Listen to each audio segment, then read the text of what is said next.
Welcome to this episode of YouTube where we're working for the packs in the enclosures and on the web. And I'll start with the roof shoveling. So we have a wolf exhibit that's shared with the building windows. And so that means when the building gets a lot of snow on it, we definitely want to get up on that because we have ice dams that build up and that, just various things that are important for building maintenance, especially when it keeps wolves into the enclosure. So because Aiden's been under a little bit of a pack kind of a situation where he wants to be a little isolated from the pack, we didn't put him into holding. We left him out. And what we discovered is that Aiden started to bark howl. And bark howling is a threat display typically done by the pack leaders when there is something that's threatening his pack.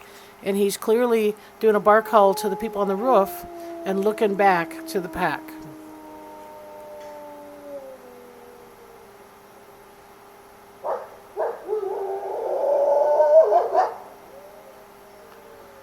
So what does that mean? That in Aiden's mind, he's still guarding the pack. And so these are the subtle things that we're looking for to see what Aiden's mindset is about being the pack leader. So we know we've got a confidence issue. We're working on that.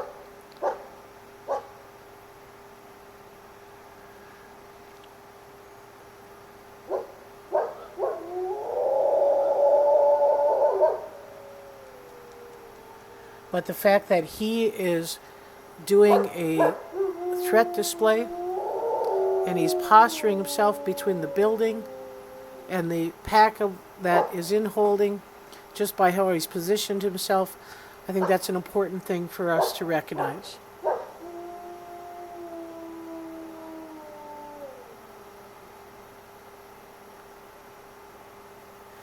So we're giving Aiden this opportunity every day to be able to relax a little bit without the pack, to be able to move around a little bit without this idea of having to be kind of restricted or on edge of where things are. This gives us an opportunity to feed him. We're giving him daily feedings, on average 2 to 3 pounds. He had 5 pounds the other day of food available to him. He's on his regular anti-inflammatory medication. He's on Pepsid AC, again, because he's had a little bit of a history with some gut issues with discoid lupus. And then we are also treating him for a urinary tract infection, although we don't have the sample to verify that, but last year he had a urinary tract infection, and we're just trying to rule things out. We watched on the surveillance camera one spot where he squatted to urinate, and he did a very long squat, and it looked like several tries to urinate. And we just want to make sure, even though we couldn't get a sample from him, we wanted to make sure that we were covering our bases. If this is some kind of a physical situation that's making him weak, we want to try to address it. Now, normally we wouldn't just kind of guess, the medication, but because he had a history of urinary tract infections, we went with that route. So we're on the 4th day out of an 8-day trial to see. And one thing, like I said, every day you'll notice if you watch the webcams that the pack, when the pack goes away, he comes right down almost immediately. When the pack comes up, he starts moving in and taking his caches kind of into the den. So there's a very self-preservation kind of mentality going on, making sure that he has the food resources available around his enclosure. Having the competition of the wolves coming and going also makes him want to eat a little bit. And so that's an important thing. So we have been kind of doing this in a routine. So we let Denali and Grayson out first because they're the ones that have the least amount of concern for Aiden. And then we let Axel out, and then we let Bolts out. So the only thing that we have to be mindful of is that Bolts sits in holding too long, the Arctics will take advantage of him on the way out. There's certainly some underlying issues going on about who may lead this pack if Aiden is no longer the pack leader. And I'm not saying that he is, but if that's where we're moving towards, then there needs to be someone to take his place. And so we're trying to kind of watch that. So when all the wolves come out holding, it's typically Bolts that trots over to the den and kind of checks the den area where Aiden's been, where he's walked, that kind of thing. Notice he's not fixating on Aiden. He's not at the door with a high tail focusing on him. He's just walking with a low tail, approaching. And so there's not the confidence in these other males to take over Aiden's role. And so that kind of tells me by the way that they're maneuvering around him that there's still some underlying kind of respect for Aiden in that position. So we're watching that. This could change at any time. This is the most dominant time of the year. Typically February into March is when we see most activity. This is Grayson kind of in a crouch, getting ready to spring on Denali. We're seeing probably the Grayson-Denali dynamic as being another focus within the pack. And this has probably got something to do with the fact that Grayson came into this exhibit a very timid pup, lots of tuck tail, lots of kind of cowering, lots of weakness. Denali took advantage of that and chased him and poked him and, didn't bite him but just harassed him. And so there's always been kind of a contentious relationship between Grayson and Denali, in contrast with Grayson and Aiden being much more socially bonded. So we're seeing evidence that Grayson's going in the den with Aiden, and that's a good sign that Grayson still kind of looks to Aiden for that leadership. But just because we see some rank order situation doesn't mean that, it's a like-dislike situation. Here's Denali and Grayson on top of the den, Denali standing on a deer hide. They're both tails in a relaxed posture. Again, this is not a don't want to live with each other. Just there are times when the young ones can be driven to assert their test and to assert their rank. They're teenagers, and teenagers sometimes, are in their dominant wolves' faces and kind of pushing them around a little bit. So we have Axel doing the same thing to Bolts. So it seems like the pack is kind of got Aiden as a focus, and then individually, Grayson is focusing on Denali, and Axel is focusing on Bolts. And Bolts is just trying to keep things together and try to maybe assume, some sort of leadership. So there's a little bit of this going on, and this is a little bit of antagonistic engagement. Ride-ups, in the face is a little pushing or testing of status. Axel doesn't fully submit, but he tries to kind of cower and roll over. And then the snap is, again, a little resistance. So the Axel's not one who's willing to go down in a subordinate posture for many wolves or humans alike. And then Grayson comes over because Grayson, likes to take advantage of Axel when he's down, because Axel does take advantage of Grayson. No doubt Grayson's kind of the more timid of the two pups. Grayson also seems like the more, kind of focused or intense of the two pups, because as soon as he sees Denali up in the woods, oftentimes he goes in a T2 straight tail to go up there to engage with Denali. But as with Denali and Grayson, Bolts and Axel have the same kind of scenario.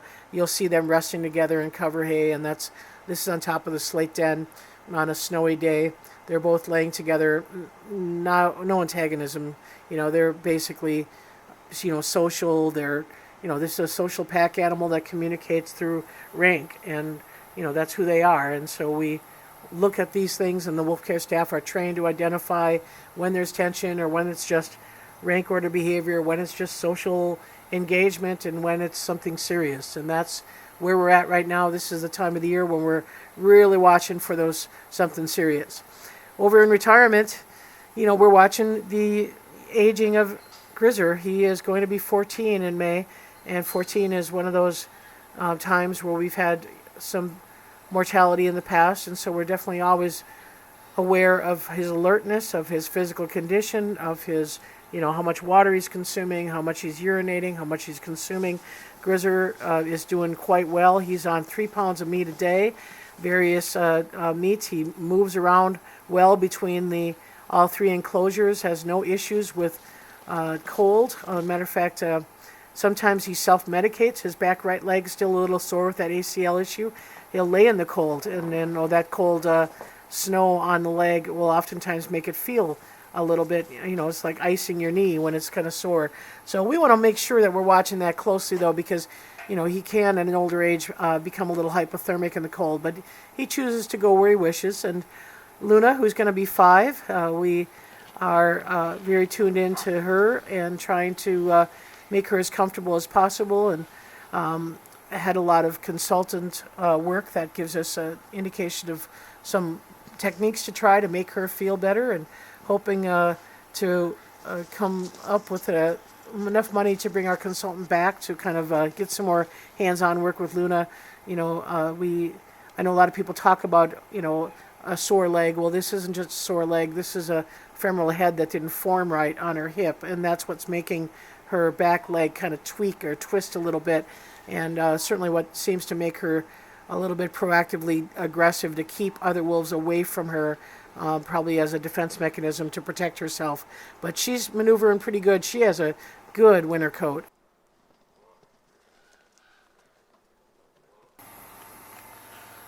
So I want to announce something that started today, the 4th annual Wolf Care fundraiser, a fundraiser designed to help raise money for items that will get us through the next year with retirements and with Grizzer's aging, certainly audio, visual, camera things that are really important to this exhibit. So items range from jewelry to prints to novelty plates to sterling silver to a wolf howling weather vane, things that many people have donated to our organization with the idea of helping to support the captive wolves, and all proceeds again go to the Wolf Care Department to help meet our mission and to care for our ambassador wolves. We are most proud of our items that were made from the shed undercoat of our wolves. And I want to be clear what undercoat is. It's not hide, meaning the animals wear their hide, but they shed their undercoat. And their undercoat is something that we brush every spring. And I want you to see if you can guess the wolf that's being brushed here. So every spring they shed this undercoat. We collect it. And that collected hair, yes, it is Grizzer. That collected hair was saved and was sent to a Weavers Guild, and we'll introduce them in a minute. And they were kind enough to take care of our product and our wolf hair and be able to provide us some products. So this is Aiden, also a connoisseur of a good brushing. He loves being brushed, and so Grizzer and Luna, and you can see here, we don't even get half of what we brush. Many of the shed hairs get caught in the wind like tumbleweeds, and birds pick them up. But what we could salvage, we bagged up and we sent down with a letter and our permit and said, here it is. The raw fur needed to be cleaned and picked and dried, and certainly the Weavers Guild took a lot of time to card the hair to make, the product that you see in the hats and the scarves through a spinning process that sometimes mixed it with other fibers such as wool or silk, and created a beautiful piece of art that we appreciate from the moment that we take that hair or brush that hair out of the wolves to the moment that we provide these really unique products to help support our living ambassador wolves. So what was unique about this year is that we had bags and bags of hair that was just sitting around from some of our gone but not forgotten pack members. So there's hair from Lakota, from Shadow, from Maya, from wolves that we are near and dear to our heart.